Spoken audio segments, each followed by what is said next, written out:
semuanya, kembali lagi bersama saya Nova Andriani, mahasiswa semester 4 Politeknik Negeri Sriwijaya, program studi D4 Usaha Perjalanan Wisata. Oke teman-teman semuanya, di kesempatan kali ini atau di video kali ini saya akan menjelaskan tentang karantina hewan, tumbuhan, dan juga manusia di negara Hong Kong. Yang pertama ada hewan peliharaan.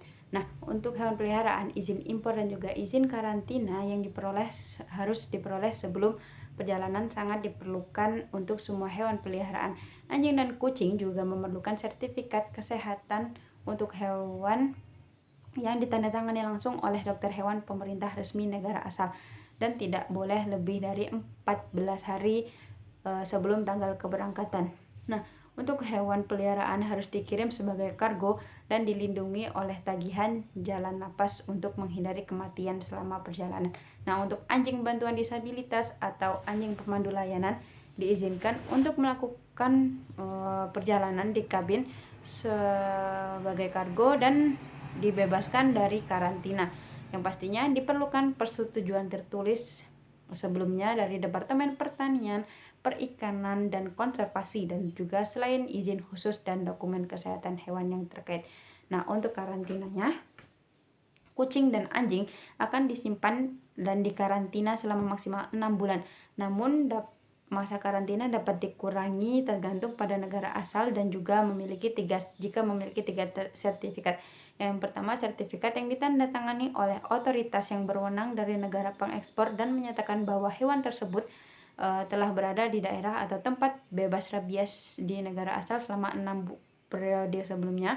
Yang kedua ada sertifikat kesehatan dan menyertakan catatan vaksinasi lengkap. Dan yang ketiga, sertifikat dari kapten atau kapal atau pesawat pengangkut bahwa hewan itu tidak pernah bersentuhan dengan hewan lain selama dalam perjalanan.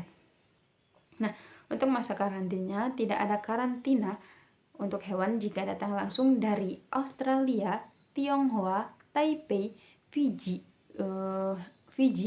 Hawaii, dan Irlandia, Inggris, dan juga Jepang. Nah, karantina dari negara ini dapat dikecualikan jika anjing dan kucing berusia lebih dari 5 bulan pada saat kedatangan dan telah mematuhi semua persyaratan izin. Dan jika datang langsung dari beberapa negara ini juga akan dibebaskan karantina dan akan mendapatkan karantina 4 bulan. Dari negara ini akan mendapatkan karantina selama 4 bulan. Dan hewan tersebut harus dilindungi oleh izin karantina yang sah dan dikeluarkan sebelum kedatangan di negara tujuan atau di negara Hong Kong.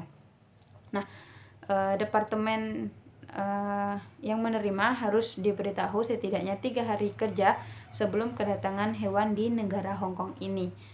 Nah, untuk flora atau tumbuhan di negara Hong Kong yang masuk sangat diperlukan untuk spesies atau tumbuhan yang terancam punah atau terancam tidak ada lagi di negara ini, di negara sebelumnya.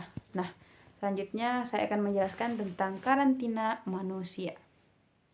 Nah, untuk karantina manusia ini sendiri, Hong Kong mewajibkan warga negara asing atau wisatawan yang datang dari luar negara Hong Kong ini karantina selama 21 hari di rumah sakit, di hotel, atau di rumah masing-masing, rumah saudara atau rumah masing-masing. Nah, yang mendapatkan karantina di rumah ini pastinya sudah memiliki atau melewati tes kesehatan atau tidak memiliki gejala yang sama sekali tidak memiliki gejala yang sangat berat, sehingga pemerintah ini membolehkan warga negara asing ini untuk karantina di rumah dan tidak di Hong Kong dan tidak di hotel atau tidak di rumah sakit. Nah, untuk biayanya sendiri, biaya selama karantina di negara Hong Kong ini, untuk biayanya ditanggung oleh individu atau warga negara asing yang masuk ke negara Hong Kong ini menanggung biaya karantinanya secara individu atau ditanggung biaya sendiri, dan pemerintah Hong Kong hanya menyediakan tempat dan juga obat-obatan dan makanan yang bisa dibeli atau diberikan untuk melengkapi karantina teman-teman jika berkunjung ke negara Hong Kong. Nah, ada kabar baik jika kita dari negara Indonesia sudah mendapatkan vaksin COVID-19. Mengapa? Karena jika teman-teman berkunjung ke negara Hong Kong dan sudah mendapatkan vaksin COVID-19, nah teman-teman bisa dilonggarkan masa karantinanya menjadi 14 hari karena negara Hong Kong ini melonggarkan warga negara asing yang masuk ke negara Hong Kong, melonggarkan karantinanya ketika sudah memiliki bukti vaksin COVID-19 yang tadinya 21 hari. Jika teman-teman dari Indonesia menunjukkan kartu vaksin COVID-19, teman-teman bisa hanya menjalani karantina selama 14 hari. Nah, untuk semua penumpang yang tiba di Hong Kong akan diminta untuk melakukan tes COVID-19 setelah menyelesaikan semua persyaratan seperti persyaratan kesehatan, imigrasi, bea cukai, dan juga karantina. Tes ini termasuk sampel untuk swab hidung dan juga tenggorokan, dan dilakukan oleh medis yang sudah ditetapkan oleh negara Hong Kong di kedatangan atau di bandara.